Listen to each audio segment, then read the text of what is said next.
Hello दोस्तों, मेरे channel में आप लोगों का स्वागत है। तो आज मैं आप लोगों को बताऊंगा कि पासपोर्ट कैसे अप्लाई करते हैं।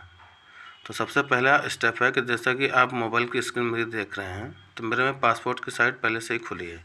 आप सिंपली कोई सा भी ब्राउज़र ले लीजिए। उस ब्राउज़र में आप खाली पासपोर्ट लिख दीजिए, PASSPORT। ब्राउज़र चाहे गूगल हो या गूगल क्रोम हो या गूगल सर्च पे भी आप डाल सकते हैं, कहीं भी डाल सकते हैं एक पर्टिकुलर ब्राउज़र पे। इसको डालने के बाद में देखिए आपके पास में एक साइट खुल के आ गई है, www.passportindia.gov.in। इस पर आपको क्लिक कर देना है। क्लिक करने के बाद में आपका ये होम पेज खुल के आ जाएगा। इसको मैं कट कर देता हूँ इंस्ट्रक्शन से। ये होम पेज खुल के आए। इसमें देखिए सबसे ऊपर ही दिया हुआ है न्यू यूज़र रजिस्ट्रेशन। तो हमें न्यू यूज़र रजिस्ट्रेशन पे जाना है यदि हम नए हैं, और यदि हमारी आईडी पहले से ही रजिस्ट्रेशन इसमें है और हमारे पास में आईडी पासवर्ड है, तो हम यहाँ से जाएंगे एग्जिस्टिंग यूज़र लॉगिन से। ठीक है दोस्तों, तो हम न्यू यूज़र रजिस्ट्रेशन पे रजिस्ट्रेशन कर देते हैं। यहाँ से करने के बाद में हमारे पास कुछ इस तरह का इंटरफेस खुल के आता है, यूज़र रजिस्ट्रेशन डिटेल। ठीक है, जैसा कि इसमें दिखा रहा है। इसको मैं आपको थोड़ा जूम करके दिखा देता हूँ। देखिए इसमें सबसे पहला ऑप्शन दिया है रजिस्टर टू अप्लाई एट, कि आप कहाँ पे अप्लाई करना चाहते हैं पासपोर्ट ऑफिस में, नॉट CPV दिल्ली। वो अलग चीज़ है, वो नॉर्मल पासपोर्ट के लिए नहीं होता है। फिर हम पासपोर्ट ऑफिस सेलेक्ट करें। उसके बाद में आपसे पूछता है कि पासपोर्ट ऑफिस कौन सा है आपका जो भी पासपोर्ट ऑफिस है उसको सिलेक्ट कर लीजिए आप।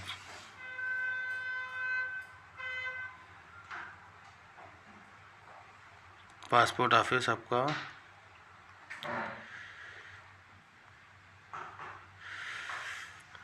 जनरली बाराबंकी वालों का पासपोर्ट ऑफिस जो है वो लखनऊ लगता है।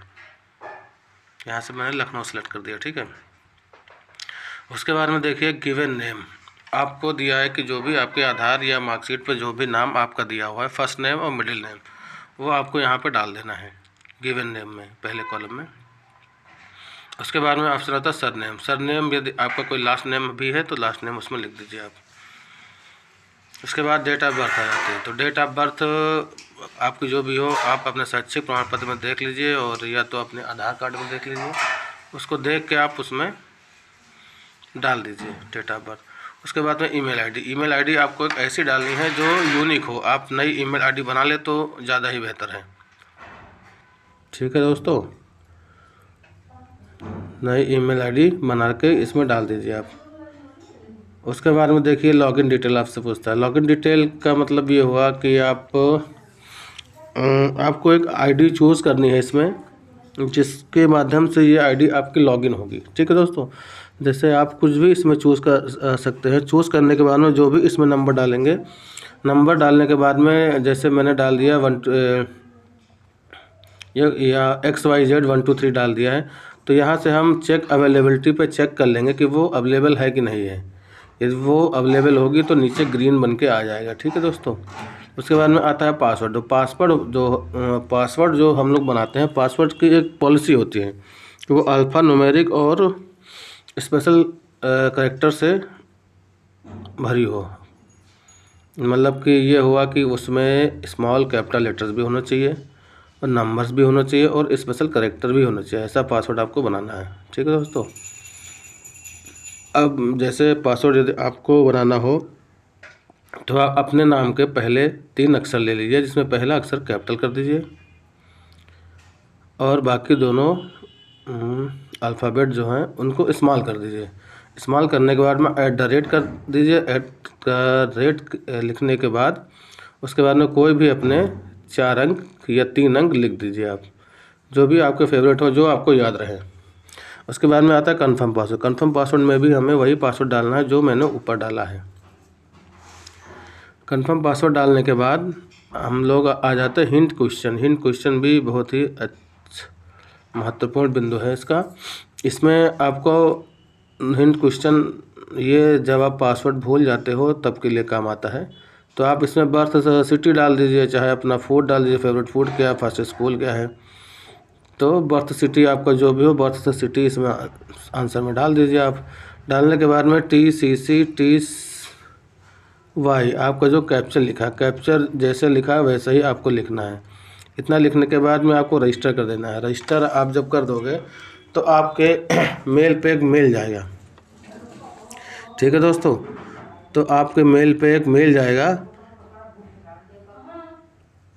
और उस मेल पे एक लिंक आएगा, उस लिंक पे आपको क्लिक कर देना। क्लिक करते ही आपका रजिस्ट्रेशन कंप्लीट हो जाएगा। कंप्लीट होने के बाद में हम लोग लॉगिन पे चले जाएंगे। ये हम पहले चले गए होम पे, ये देखिए एग्जिस्टिंग आईडी पासवर्ड बन गई है। आईडी पासवर्ड बनने के बाद में यहाँ पे कर देते हैं। यहाँ पे जो भी आपकी लॉगिन आईडी है, लॉगिन आईडी और पासवर्ड डाल के लॉगिन करेंगे तो नया इंटरफेस आ जाएगा, जो कि कुछ इस प्रकार से है।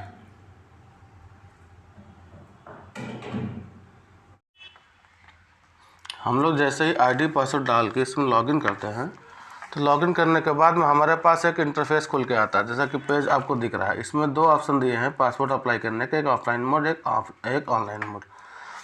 तो हमें जो है वो ऑनलाइन मोड ही अप्लाई करना। ऑनलाइन मोड में देखिए अल्टरनेटिव 1 में दिया हुआ है you can fill the application form online. तो यहाँ पे क्लिक हियर का ऑप्शन दे, यहाँ पे हम क्लिक कर देंगे, ठीक है दोस्तों। क्लिक करने के बाद में हमसे पूछता है RPO सेलेक्ट कर दीजिए। RPO क्या होता है? RPO होता है regional passport office. Regional passport office हर ज़िले का अलग अलग होता है। जैसे हमारे बाराबंकी ज़िले का RPO ऑफिस जो है वो लखनऊ है। तो सबसे पहले इसमें पूछता है स्टेट सेलेक्ट कीजिए, तो उत्तर प्रदेश सेलेक्ट हो गया हमारा। स्टेट सेलेक्ट करने के बाद हमसे डिस्ट्रिक्ट पूछता है RPO, तो RPO यहाँ से हम सेलेक्ट कर लेते हैं Lucknow.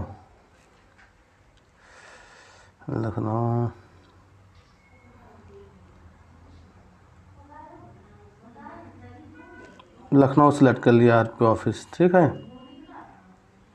Regional passport office select कर लिया। उसके बाद में देखिए पासपोर्ट टाइप का ऑप्शन आ जाता है हमारे पास में, जैसा कि मैं आपको जूम करके दिखा रहा हूँ। पासपोर्ट टाइप में लिखा है। पासपोर्ट टाइप में देखिए यहाँ पे लिखा हुआ है अप्लाई फॉर, तो आपको फ्रेश अप्लाई करना है कि री इशू करना है, तो हमें फ्रेश अप्लाई करना है, ठीक है दोस्तों।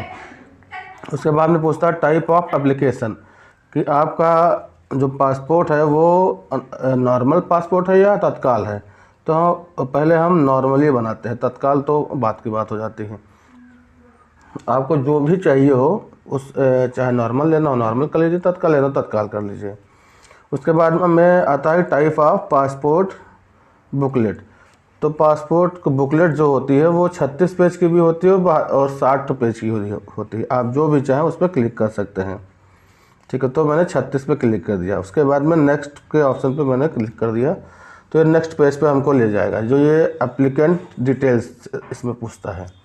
एप्लीकेंट डिटेल में देखिए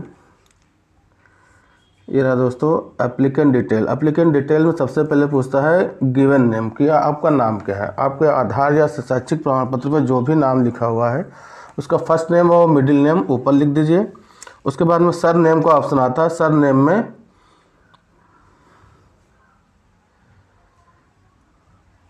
उसके बाद में सर नेम आता है, जो सर नेम में आप अपना सर नेम लिख दीजिए, ठीक है। उसके बाद में देखिए ऑप्शन आता है जेंडर का, आप जो भी मेल है फीमेल है उस पर सिलेक्ट कर दीजिए। मेल फीमेल सिलेक्ट करने के बाद में आपके पास ऑप्शन आता है कि क्या आपने कभी अपना नाम चेंज किया है या दूसरे नाम से कभी जाने गए हो। तो ये दोनों ऑप्शन आपको नो कर देने हैं। यदि होंगे तो आप उसमें चेंज करके लिख सकते हैं कि आपका नाम क्या है। उसके बाद में ऑप्शन देखिए डेट ऑफ बर्थ का आता है।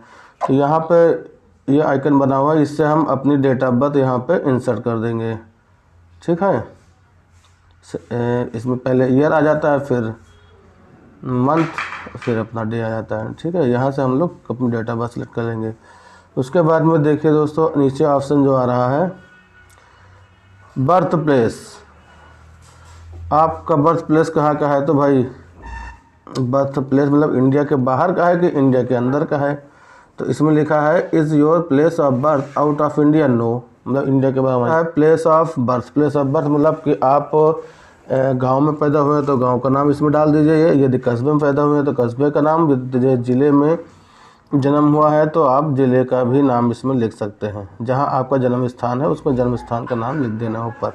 उसके बाद में हम लोग देखते हैं कि इसमें आपका एड्रेस से संबंधित डिटेल पूछता है। एड्रेस क्या है आपका, एड्रेस जो भी हो, जैसे उत्तर प्रदेश है आपका, उत्तर प्रदेश सेलेक्ट कर दिया। उत्तर प्रदेश सेलेक्ट करने के बाद में जो भी डिस्ट्रिक्ट पूरे में आते हैं तो आप इसमें अपना डिस्ट्रिक्ट जो भी आपका लगता हो वहाँ से सिलेक्ट कर लीजिए। जैसे हमारा डिस्ट्रिक्ट बाराबंकी लगता है, ठीक है दोस्तों।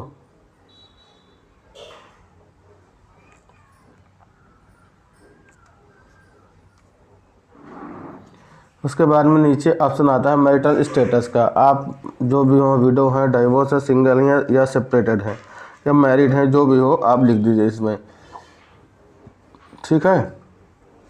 इतना लिखने के बाद में आपको नीचे आना है। नीचे दिखा है सिटीजनशिप ऑफ इंडियन, बाई जन्म से आपकी नागरिकता भारतीय है, आपको बर्थ पे सिलेक्ट कर देना है। उसके बाद में आता है पैन नंबर, यदि आपके पास पैन कार्ड है तो पैन कार्ड का नंबर इसमें इंसर्ट कर दीजिए। उसके बाद में आता है वोटर आईडी, यदि आपके पास वोटर आईडी है तो वोटर आईडी का नंबर इसमें डाल दीजिए आप, ठीक है दोस्तों। वोटर आईडी का नंबर इस पर डाल दीजिए। उसके बाद में पूछता है एम्प्लॉयमेंट टाइप। एम्प्लॉयमेंट टाइप में इसमें 4-5 ऑप्शन दिए हैं, 8-10, इसमें से जो सभी आपका हो। जैसे आप स्टूडेंट है तो स्टूडेंट पर सिलेक्ट कर लीजिए, नॉट एम्प्लॉयड है नॉट एम्प्लॉयड पे, तो मैं सेल्फ एम्प्लॉयड हूँ तो सेल्फ एम्प्लॉयड पे मैंने सिलेक्ट कर लिया है। उसके बाद में ऑप्शन आता है एजुकेशनल क्वालिफिकेशन, कि आप कितना पढ़े लिखे हैं। इसमें सारे ऑप्शन आपको दिए हैं कि ग्रेजुएट है या उससे ऊपर है, या 7 से कम पास है, या 10 से एबव हैं। तो ये हम 10 से एबव वाला क्लिक कर देते हैं कि हम 10 के ऊपर पास हैं, और यदि हम ग्रेजुएट हैं तो ग्रेजुएट वाला सेलेक्ट कर देते हैं। लेकिन मोस्ट प्रोबेबली आप लोग करिए 10th इसमें सेलेक्ट कर दिया कीजिए। उसके बाद में इसमें पूछता है कि इस applicant eligible for non ECR category, कि नॉन ECR के लिए एलिजिबल है। जी हाँ एलिजिबल है। नॉन ECR की एलिजिबिलिटी जो होती है वो हाई स्कूल ही होती है। मान लीजिए कि यदि आप हाई स्कूल पास हैं तो आप इसके लिए एलिजिबल हैं, नहीं तो यदि आप हाई स्कूल नहीं पास है तो आपको नो कॉलम चूज़ करना पड़ेगा, नो पे। उसके बाद में नीचे ऑप्शन आता है विजिबल डिस्टिंग्विशेबल बिहाइंड मार्क, कि आपका कोई विजिबल मार्क कौन सा, जैसे आपके हाथ में कहीं तिल हो, या कोई चोट का निशान हो, या चेहरे पर तिल हो, या कोई निशान हो, ये सब आपको इसमें भर देना है, ठीक है। या मोल ऑन माय लेफ्ट हैंड, ये सब लिख दीजिए आप, ठीक। फिर आता है आधार नंबर, फिर यहाँ पे आपको अपना आधार नंबर भर देना है। आधार नंबर भरने के बाद में यहाँ पे यस करके एप्लीकेशन को सेव करना है। सेव करने के बाद इसको नेक्स्ट कर देना है, ठीक है। फिर हम लोग पहुँच जाएंगे नेक्स्ट स्टेप पे।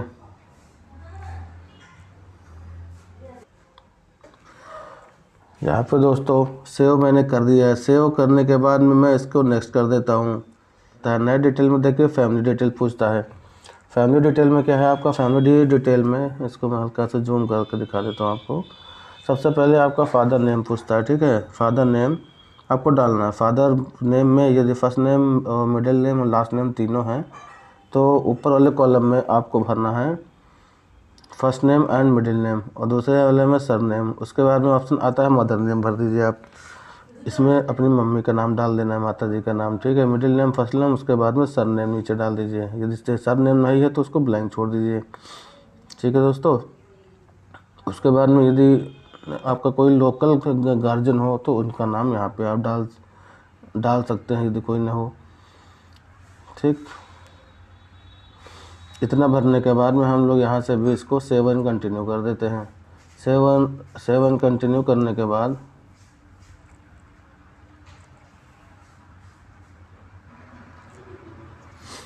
ये देखिए दोस्तों, नेक्स्ट सेव एंड नेक्स्ट करने के बाद में हमारे पास में तीसरा कॉलम खुल गया, जिसमें मैं पूछता है हमसे प्रेजेंट रेसिडेंशियल एड्रेस, वर्तमान पता के बारे में। तो वर्तमान पता में सबसे पहला कॉलम इसमें पूछ रहा है कि is your parent address out of India, no, ठीक है। कि आपके पिताजी का जो एड्रेस है वो करंट एड्रेस इंडिया के बाहर है वो नहीं है। उसके बाद में आपको ये एड्रेस पूछ लेता है। आपका एड्रेस जो भी आपके आधार में लिखा हुआ है, जो भी आप एड्रेस प्रूफ में आईडी इसमें लगा रहे हैं, वो पूरा आपको एड्रेस इसमें भरना है एज इट इज़, जैसा आपके आधार में लिखा होता है एड्रेस, ठीक है। उसके बाद में आता है सिटी विलेज जो भी है, ठीक है दोस्तों। सिटी विलेज जो भी है इसमें आप इसमें डाल सकते हैं। डालने के बाद में उत्तर प्रदेश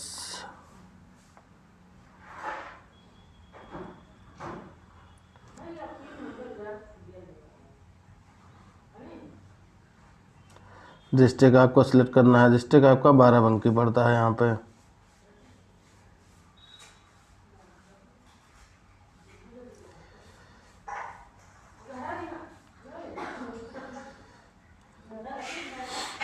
डिस्ट्रिक्ट आपको बाराबंकी यहाँ से सिलेक्ट कर लेना है,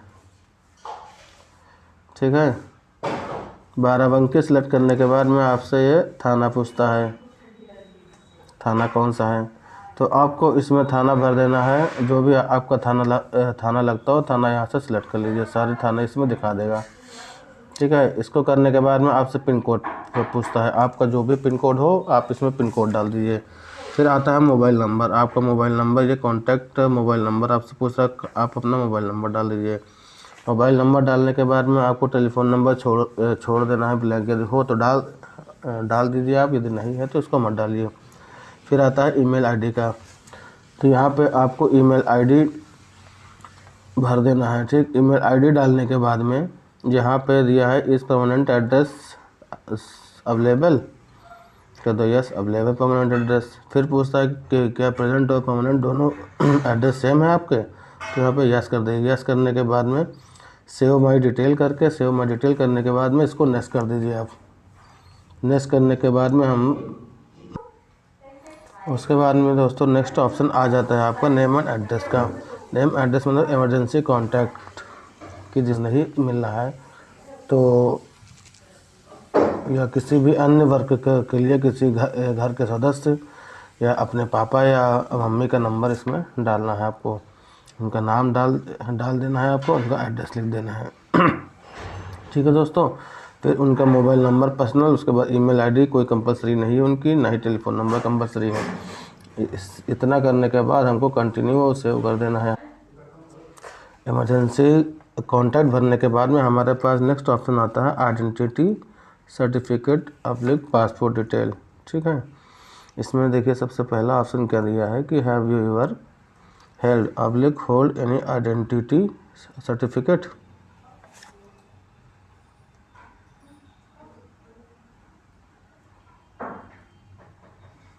इस पर नो है तो नो ही रहने दीजिए इसको, ठीक है, ये बाहर वालों के लिए। उसके बाद में दिया है कि डिटेल ऑफ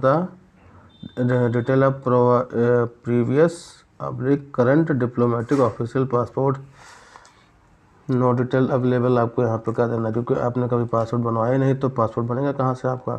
फिर यह have you ever apply for a passport but not issued, no, मैंने अप्लाई ही नहीं किया कभी, ठीक है।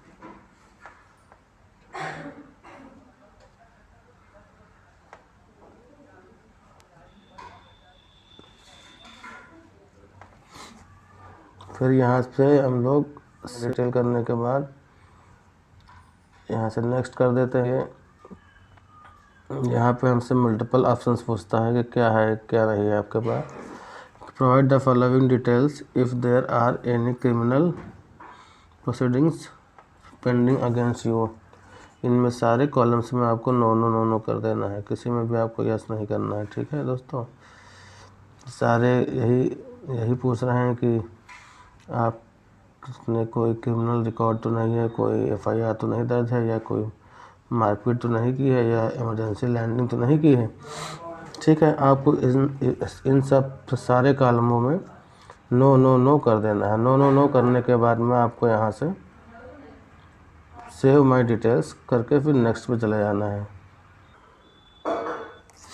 नेक्स्ट करने के बाद में आप लोग देख लीजिए भारत गणराज्य, ये आपका पूरा डिटेल दोस्तों आ गया खुल के। पासपोर्ट हो गया, पासपोर्ट टाइप हो गया, आपका नाम लिखा हुआ है, नाम के बाद राष्ट्रीयता, डेट ऑफ बर्थ, एड्रेस पूरा इसमें लिखा हुआ, इसको आप एक बार मैच कर लीजिए।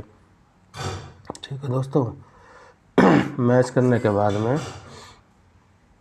ये तो आपने मिला लिया, ये आपके पासपोर्ट पे प्रिंट होके आएगा डिटेल। ठीक है दोस्तों।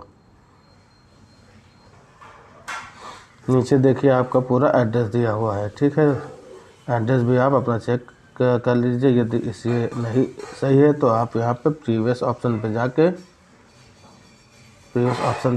अपना एड्रेस दोबारा से सही कर सकते हैं। ठीक है, यहाँ से जाने के बाद में हम लोग नेक्स्ट आए।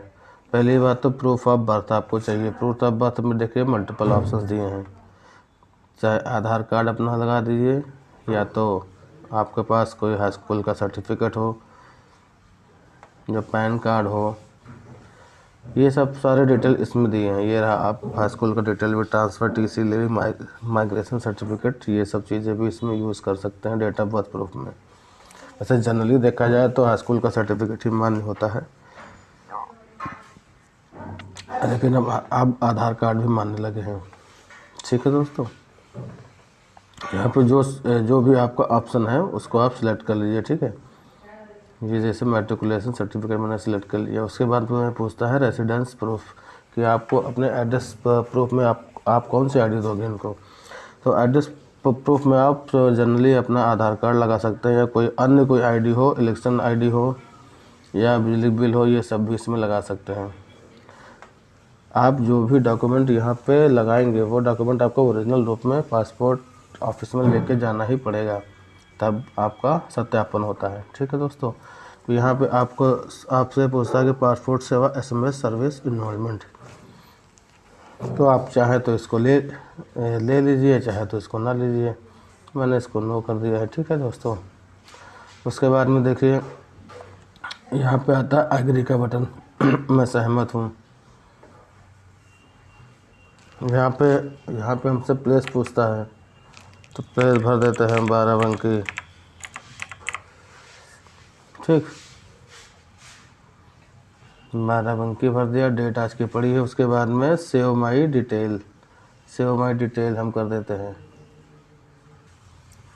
वो डिटेल जो भी मैंने भरा था वो सब सेव हो गया। उसके बाद में यहाँ पे प्रीव्यू ऑफ एप्लीकेशन फॉर्म भी आपको यदि अपना फॉर्म चेक करना है एक बार, तो यहाँ से प्रीव्यू आप ले लीजिए कि फॉर्म में किसी तरह की मिस्टेक तो नहीं है। उसके बाद में सबमिट फॉर्म, यहाँ पे आपको फॉर्म सबमिट कर देना है। ठीक है दोस्तों, ये देखिए मैंने फॉर्म सब ऑप्शंस आ जाते हैं। ठीक है, पहला आता है आपका पे एंड शेड्यूल अपॉइंटमेंट। ठीक, यहाँ पे जाएंगे हम। पहले पे जाएंगे तो आपके पास में ऑफलाइन मोड भी है और ऑनलाइन मोड भी है। जो भी आप मोड चाहें उससे आप पेमेंट कर सकते हैं। ठीक है, जैसे ही आप यहाँ पे, जैसे मैंने स्टेट बैंक चूज़ कर लिया है। स्टेट बैंक चूज़ करने के बाद मैंने यहाँ से नेक्स्ट कर दिया। नेक्स्ट करने के बाद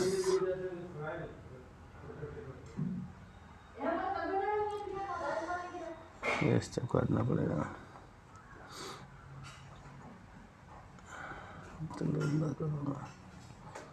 फिर यहाँ पे पहुँचने के बाद फिर से हम इसको